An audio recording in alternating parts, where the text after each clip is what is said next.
I wanted to get back to what we started with, Dr. Muhammad, about Minister Farrakhan's appearance at the Yankee Stadium. Are you trying to say that this big mass rally a few days before the election will have no political context? I mean, does Minister Farrakhan have a choice between David Dinkins and Rudy Giuliani, or is he just sort of some above-the-fray total neutral? Minister Farrakhan has not expressed any preference in the election. Do you have a preference, sir? I'm not a resident of New York. I would not care to comment on... Go for George Marlin, the conservative. Go ahead. So again, I mean, everything occurs in a political context, and certainly people have a right to draw political conclusions. Right. But I can assure you, that the choice of that date to come to New York has nothing whatsoever to do with... All right, let me follow up. Hold on. I want to ask one other question. You have made this case, which we will return to, about that Minister Farrakhan is not... anti-Judaism, he is only anti-Zionism. We'll return to that. What about the many remarks he has made over the years about white devils generally? Is he anti-white? We have never condemned any people on the basis of their skin color. But when you say white devils, what do you mean when you say white devils? Suppose somebody here said black devils. Well, they would probably be referring to some evil person who had done things that were clearly in opposition to the righteousness of God and his prophet. So certainly when the black man bears witness to what has happened to us since we were made slaves in America for these 4 centuries, we certainly cannot think that we have been in the hands of angels, whatever their color. So Minister Farrakhan and you believe that whites generally are devilish? They are not devilish because they're white. Don't make a mistake. But they just happen to be devilish. Listen to me. You asked. I'm listening, but we're having a conversation, sir. Permit me to answer you. We do not condemn anyone because of the color of their skin or their religion or their ethnic background. But we certainly must condemn the evil treatment that we have received ever since our feet touched the shores of North America. And since it was white people who put this system in effect that oppressed us and destroyed us as a people, then they are condemned when we speak in judgment concerning our treatment and condition. Okay, we're talking with Dr. Abdul Alim Muhammad. He is the national spokesman for Minister Louis Farrakhan, who is the leader of the Nation of Islam. We're going to hold Dr. Muhammad on the line, and we're going to talk with Sam Rabinov, who's the Director of Legal Affairs at the American Jewish Committee, and we'll be back right after these messages. If you like the taste of cheese, please... Hey, Pat Buchanan, we have just been talking with Dr. Abdul Alim Muhammad, who is the national spokesman for Minister Louis Farrakhan's Nation of Islam. And our guest now is Sam Rabinov. He's Director of Legal Affairs at the American Jewish Committee. Sam Rabinov, you've heard yes, sir. Dr. Muhammad. What are your feelings, A, on the opening of Yankee Stadium to Minister Louis Farrakhan 3 days before that election, and B, I'm sure you've read about the Black Caucus, Congressional Black Caucus, has sort of begun bonding with Minister Farrakhan of the Nation of Islam, in other words, brought him back into their coalition. Do you have any problems with that? Well, yes, we have a number of problems. First, let me say, with regard to the rental of the Yankee Stadium, under the First Amendment, freedom of speech means freedom of speech for everyone, including the speech that we may hate or despise. Mm-hmm. And hence, we believe that the city was acting properly in not refusing to rent the stadium to the Nation of Islam. Right. The Constitution protects us all. With regard to what Minister Farrakhan has been quoted as saying that one time that Judaism was a gutter religion, he claimed that he was misquoted. Minister Farrakhan claimed that he had called Judaism a dirty religion rather than a gutter religion. This, of course, is a very important difference. With regard to his anti-Semitism, I think there is no question about. With regard to his attitude toward whites, he has said things like, the white man is our mortal enemy. More recently, he was interviewed by the Washington Times on February 27th, 1992, and he said, we have no hope that we can effect true reconciliation between blacks and whites in this country. The answer ultimately is going to be separation. That is a quotation. There is little question but that he has been a purveyor of slander, not just against Jews, but against white people generally. And I think the Washington Post editorialized in 1990 very appropriately with regard to the apparent posture of the Congressional Black Caucus. The Washington Post editorial said this: the Louis Farrakhan problem is in a way not Mr. Farrakhan at all, but those who refuse to recognize and condemn the destructiveness and the threat to political decency and civility in his message. End quote. Mm-hmm.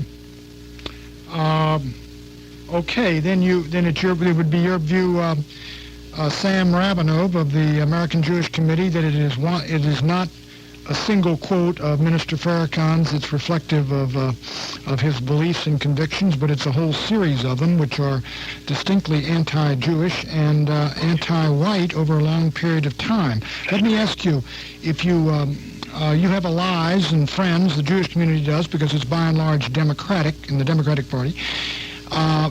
What do you think of the alliance that the Black Caucus is making with the Nation of Islam in general and with Minister Farrakhan in particular? And has there been any reaction in the Jewish community to that alliance? If, in fact, it is tantamount to an alliance, we see it as an occasion for deep regret. Let me give you another example, Pat, of what Minister Farrakhan has said. In 1988, there was an assistant to Mayor Sawyer in Chicago named Steve Coakley, right, who was claiming that Jewish doctors were injecting black babies with the AIDS virus. Minister Farrakhan was asked about this, and he proclaimed, quote, Coakley spoke the truth. Jews complain because the truth hurts. I know this man, Coakley. I know if he said it, he got the stuff to back it up, end quote. This is the vile, virulent, vicious stuff that Minister Farrakhan has been preaching. It is a preachment of hatred toward white people in general. Well, wait a minute. I can't tolerate this. Dr. Abdul Alim Muhammad, go ahead. For the statements of Steve Coakley. And yes, Mr. Coakley did cite several references to back up his points, but I think if you have a problem with that, you should take that up with Mr. Coakley. Do you believe in what Mr. Coakley said, Dr. Muhammad? Do you believe there's anything behind what Mr. Coakley said, that any single Jewish doctor injected any single black child or baby with the AIDS virus? You that Mr. Coakley presented several references to that point. Do you believe it? Now, the validity of those references is an issue that would be taken up with Mr. Coakley. Do you believe it? But don't say that Minister Farrakhan made that statement. Do you believe it? He ratified Coakley's statement. Pardon me? He ratified Coakley's statement. Ratified Coakley's statement without question. Well, but don't say that the statement was Minister Farrakhan's statement, no, or that the Coakley statement was made without references. But he said the truth, said Farrakhan. Well, according to the references presented by Mr. Coakley, then that is the truth. Let me ask you point blank, Dr. Muhammad. You do not believe, do you, that any doctor or Jewish doctor injected the AIDS virus into black children or black babies in Chicago or anywhere else? I've never seen it charged. I've never seen it... Pardon? It was in South Africa. And as I say, if you think that there's something improper with that, then I would take that up with Mr. Coakley. Well, we did take it up with him. We had him on Crossfire, as I recall. Error, then he owes you an apology. But I don't think that his references are in error. You don't think they're in error? So you think he's telling the truth? I have not known Steve Coakley to lie. But have you known him to make wild charges? That he made. Have you known him to make wild charges? Because no one ever has, I don't know of any figure who has been in a position of responsibility or semi-responsibility who has echoed that statement, and a lot of folks who have been, black and white, have said that that was an outrageous and totally unfair. So, As you know, Mr. Buchanan, you had Steve Coakley on the Crossfire program, right? And he was asked to present his references, which he did.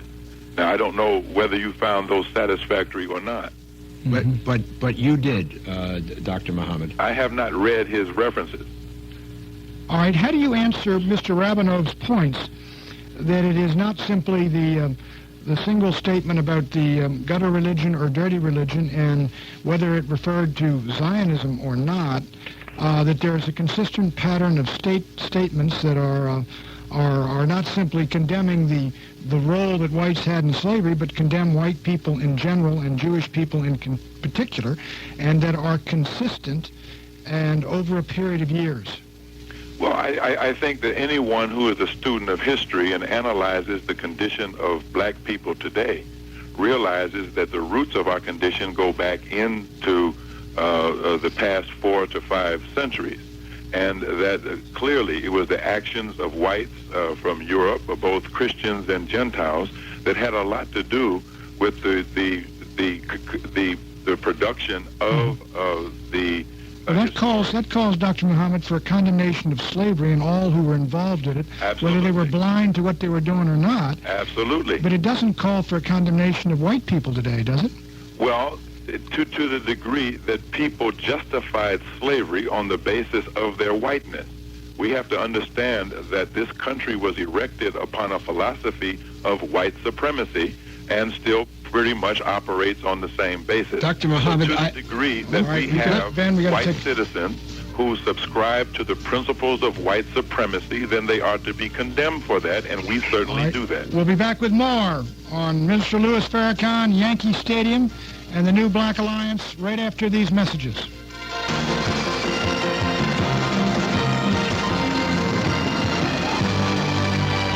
Pat Buchanan in the studio with Ben Wattenberg on Buchanan and Company, and the subject is Minister Louis Farrakhan's right to use Yankee Stadium to address his own rally, his right to rent it, and I think everybody agrees here that's in the studio and the panel agrees that he's got the same First Amendment right as anyone else, and if it's a public forum, he's got a right to use it. Our guests are Dr. Ben Wattenberg's with me in the studio, are Dr. Abdul Alim Muhammad, who's the national spokesman for Minister Louis Farrakhan, and Sam Rabinov, who's the Director of Legal Affairs at the American Jewish Committee. Ben, before you go to your question, phone number, folks, is 1-800-634-3881, 1-800-634-3881. So we're going to go to your calls in a minute. Go ahead, Ben. Dr. Muhammad, you were very eloquent in your denunciation of slavery, and it's a point well taken. I would like to turn to a more contemporary issue and see how you relate that to your earlier remarks. Just a few decades ago, the rate of out-of-wedlock birth in the black community was about 20%, 1 in 5. Now it has jumped to almost 7 out of 10, from about 20% to about 70%. Now, I know that Minister Farrakhan and the Nation of Islam have worked very hard in the inner cities to try to reverse that. But, sir, do you seriously believe that this situation, which is undermining the black community in America, is related to slavery 200 years ago? I think everything in the condition of our people today is related to slavery. Well, but then how come the rate was only 20% some decades ago? How come it went down and now it's gone back up? Because no slavery intervened. Listen, you have a bad habit of asking questions and then keeping your mouth running. Well, that is the way we do the talk shows. Well, I think you should have a better way. Yeah, well, I've noticed that you've interrupted a few times as well. Well, I'm learning from you. Well, okay, then you can go to school. You can go to school. Let's let Dr. Muhammad answer. The point is that everything in the condition of our people today can be traced directly to its roots in slavery. We have a problem in the black community with the black father taking charge and responsibility in the home. And certainly part of that has to do with the personal responsibility, but it also has to do with the responsibility of the society to make sure that there are jobs available and economic development enough to make that happen. But of course, this irresponsibility towards the black woman and the black family is something else that we learn from white men who raped us and our women through slavery, and then denied all responsibility and denied paternity. All right, Dr. So Muhammad. this is something that we have to overcome, and the teaching of the Nation of Islam is in that direction. So All right, Dr. Muhammad, let's go back and take the 1930s when the unemployment among white Americans, I think, was the only part that was counted, was something like 25%, and Lord knows what it was among black Americans. And in those times of joblessness and poverty, which were far, far worse than they were in the 50s, and certainly far worse in all communities than they were in the 90s, the black family endured through the Depression and came through World War II basically intact in 1946, and there's a number of scholars, black and white alike, who've indicated that, and Walter Williams, of course, is one who has studied it. Something has happened, though, in the intervening years, beginning around 1960, up through now, which have been utterly devastating. And so the point I think Ben Wattenberg was making is, you can't, if it were attributable to slavery, it would have existed in the 30s when it didn't exist. Well, but I think that those kind of historical analyses are faulty. When we look at what slavery did to the black family, slavery obliterated the black family. And at emancipation, the number one priority for the freed slaves was to find my father, find my mother, find my brother, my sister, reconstitute the black family. And as E. Franklin Frazier recorded, by the 50s and 60s, the black family had achieved parity with white families. And in fact, in the 50s, there was a higher percentage of black women married than white women. Right. What has happened since that time is the kind of social policies, welfare policies, and others that have sought to, that really have split families and driven the man out of the home. Well, this is full agreement right here on that. So, Dr. Muhammad, what you're saying is that the plight of the black community today, in terms of what's going on now, is not due to slavery, but it is due to misguided welfare policies, principally pushed by liberals, not by conservatives. I don't say that slavery has no part in it. It does, but I agree with you. That is the misguided policies of liberal politicians whose policies have just destroyed, more than it has helped. I knew we'd agree on something sooner or later, Dr. Muhammad. See, there's hope. I'd like to ask a question of Dr. Muhammad, if I may. All right, Sam Rabineau, go ahead. A few years ago, Minister Farrakhan invited former Ku Klux Klan leader Tom Metzger, who would later be found responsible along with his White Aryan Resistance organization. Well, you started off with a lie. He never invited Tom Metzger to anything. Well, I believe that he did. No, well, you're wrong. You're 1985 meeting. No, that's Is it a lie that Metzger contributed money to Farrakhan? Tom Metzger contributed money. Hold it, we got to go one at a time here. Sam Rabineau, make your point. We'll let Dr. Muhammad answer it. Dr. Muhammad keeps interrupting, Tom Metzger Pat. came to a public meeting in Los Angeles and afterwards called a press conference to say that someone had invited him. That's a lie. But it was a public meeting. He has a right to come, just as you would have a right to come. Yes, interesting that he chose to come and that he contributed money to the Nation of Islam. You'll have to My talk to question Tom is this. Metzger about that. I have a question for you. In 1984, Minister Farrakhan is quoted as saying that he had a Passover message for Jews. If Jews did not believe in Jesus, then may the death angel stop at your door and kill the firstborn of your house. What do you think of that? I don't recall that Minister Farrakhan ever said that. Let me ask you, has Minister Farrakhan ever said anything good or positive about Jews? And if so, what has he said?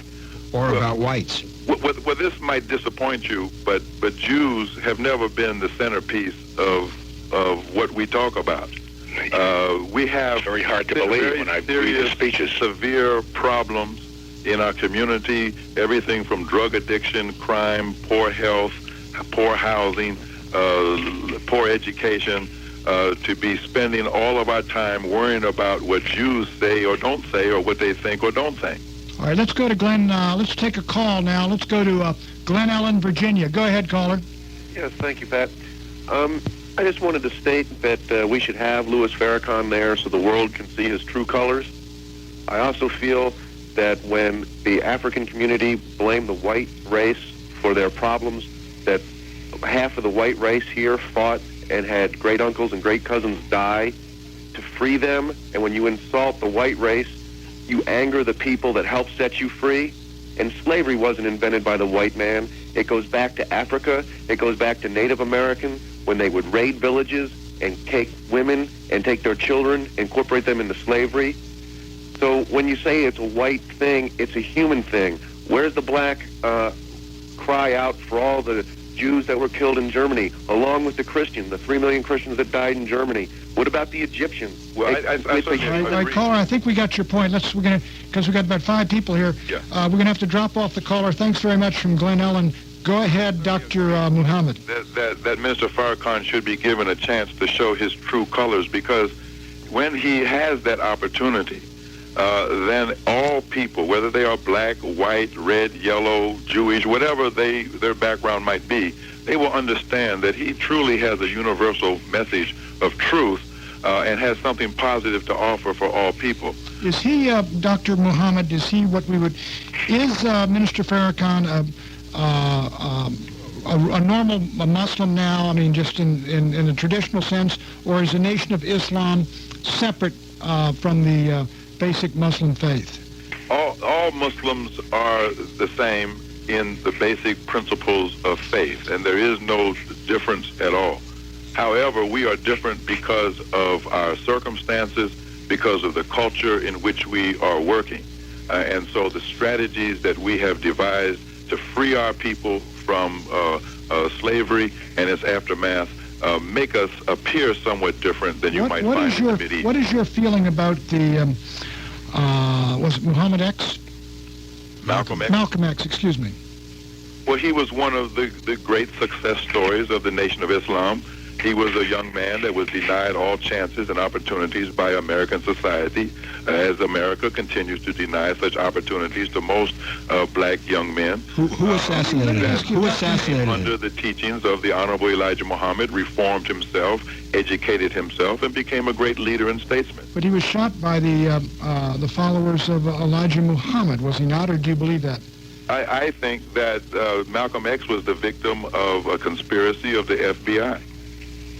I think that the secret documents relating to his assassination, as well as the secret documents relating to the assassination of Martin Luther King, need to be exposed to the public. Obviously, if the Honorable Elijah Muhammad had something to do with the death of Malcolm X, J. Edgar Hoover would have had a field day taking him into court and prosecuting him. Okay, we'll be back with more right after these messages. Pat Buchanan in the studio with Ben Wattenberg. Our guests are Dr. Abdul Alim Muhammad, who's the national spokesman for Minister Louis Farrakhan's Nation of Islam, and Sam Rabinow, Director of Legal Affairs at the American Jewish Committee. And we're talking about Minister Farrakhan, his views, his speech at Yankee Stadium, perhaps 3 days before the election up in New York, where Mayor David Dinkins, who's the black mayor of New York, is being challenged in pretty much a dead heat right now by Rudy Giuliani, the Republican liberal candidate. Ben Wattenberg. I have a question for Sam Rabinow. Sam, with the Black Caucus in some way linking up with Minister Farrakhan, you have many of those elected congresspersons in the Black Caucus who come from majority white districts, many of them having a heavy Jewish population. Do you think that, notwithstanding the relationships between the black community and the Black Caucus, which I gather are improving, that many Jewish voters will jump ship over this issue and vote Republican? Ben, that's awfully hard to say. First, I must correct you. The great majority of the black members of Congress do not come from majority white districts. They come from majority black districts. I think about a quarter or a third come from majority white districts. Sorry, I think it is quite a bit fewer than that. The sad reality has been that for blacks to get elected to Congress, they must run in districts that are predominantly black. Racial bloc voting has been a feature of American political life for a long time, and to a large extent it still is, regrettably. Okay, let's go to a caller. New Orleans, Louisiana. You're on the air, New Orleans. Yeah, I'd like to talk to Sam. Mr. Rabineau, go ahead. Rabineau. Right. Your credibility in terms of having a negative assessment of Farrakhan is kind of low with me personally. And the reason is because I requested a report on Pat Buchanan during the presidential primary season some years ago, and I got it, but it wasn't referenced nor footnoted. So, I mean, if this is the kind of material you do... Caller, let me say, this is the American Jewish Committee we're talking to. It's not the Anti-Defamation League. Did you write to... report on you, too. All right. Okay, go ahead, Sam. I think a fellow named Stern. I'm not sure about that. Well, the answer is that not everything that we may publish is of a scholarly nature, which would call for footnotes and citations. All organizations distribute popular pieces that are not really scholarly and do not, they may well be accurate, but they do not necessarily have the citations and footnotes that you would expect in a scholarly publication. Go ahead, Dr. Muhammad. I was saying that he claims accuracy, but he's told about 4 or 5 blatant lies and half-truths since he's been on the air. So he certainly can't get his facts straight most of the time. I didn't know the AJC, to be honest. Maybe I've got it at home, but I didn't know they had a file on me also, Ben. Well, Pat, you know, now hold me. No, they had a report on me. Let's see how delicate we can be here. You, as you well know, you said and wrote a number of things over the years. Controversial, sure. Controversial that antagonized the Jewish community. Now, there is no doubt that you said them and wrote them, and those you can footnote it or not footnote.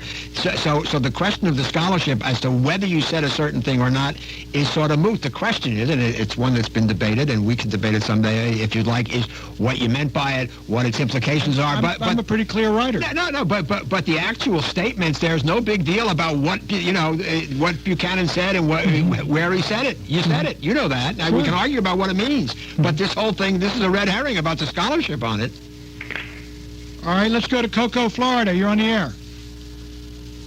Let's try Cocoa, Florida, John. Again. Hello, I have a question for Mr. Muhammad there. All right. Meshes back to what the other caller had called in about slavery. Okay, caller, can you make your question quick, and the gentleman will answer it after the break, but go ahead and give us your question. Okay, well, you know, the fact is that all people have been enslaved throughout time. The Jews were enslaved by the Egyptians, the Romans enslaved the Christians, whites have enslaved whites. It's more of an economic thing than it is a race thing, I think, that they come back and they enslave the people of a poorer class, the people that can't defend themselves. Okay, we'll put that question to Dr. Muhammad right after these messages. From the achy breaky to the tush push, country line dancing is sweeping across America like an Oklahoma dust storm. And now you can learn America's most popular new dances right in your own home with this great new video from Quality. Meet Diane Horner. Diane's unique teaching method will have you country line dancing in minutes. It's easy and fast. In no time at all, you'll be doing the electric slide, slap leather, honky-tonk stomp, tush push, and of course, the achy breaky. We start with simple individual dance steps and patterns at a slow beginner's beat. Then put them all together into the full dance. Finally, we show you the complete line dance, repeating the patterns over and over so you can practice right along with us. Order now and we'll send you a second hot country video. Country partner dancing, absolutely free. Here's how to order.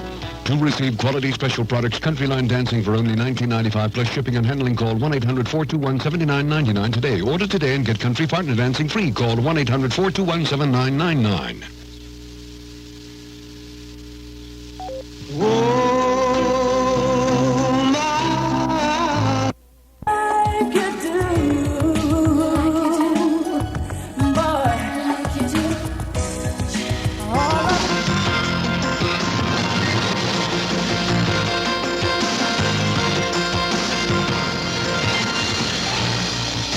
We'll be back.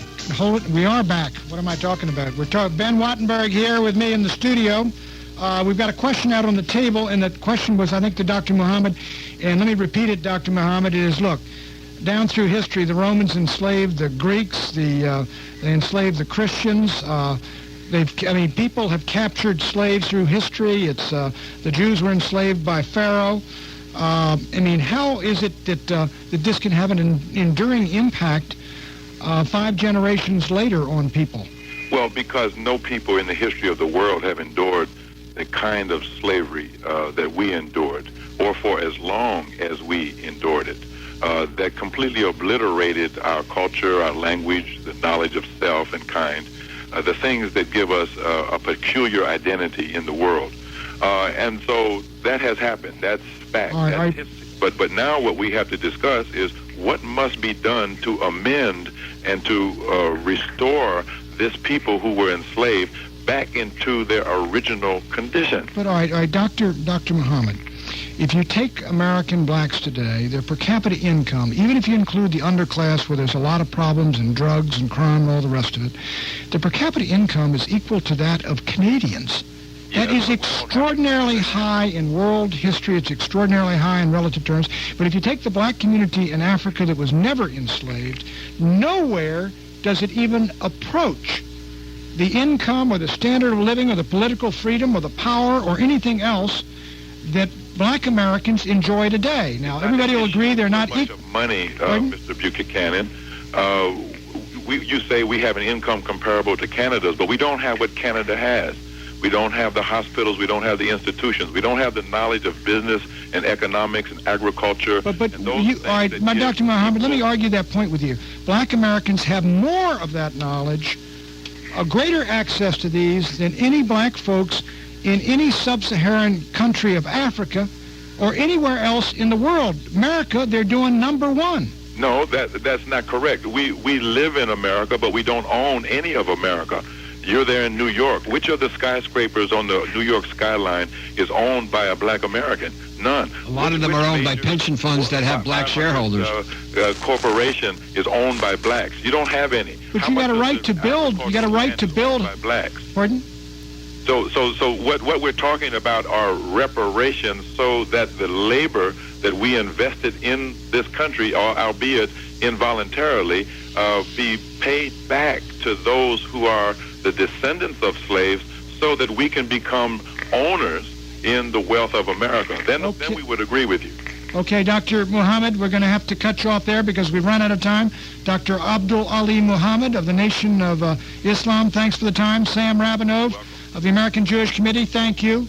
Ben Wattenberg, thank you. And the callers, I'm sorry, there are a couple of them we didn't get to. We got a new subject coming up this following hour. Stay tuned. Pat Buchanan, Ben Wattenberg will be back with more on the Mutual Broadcasting System.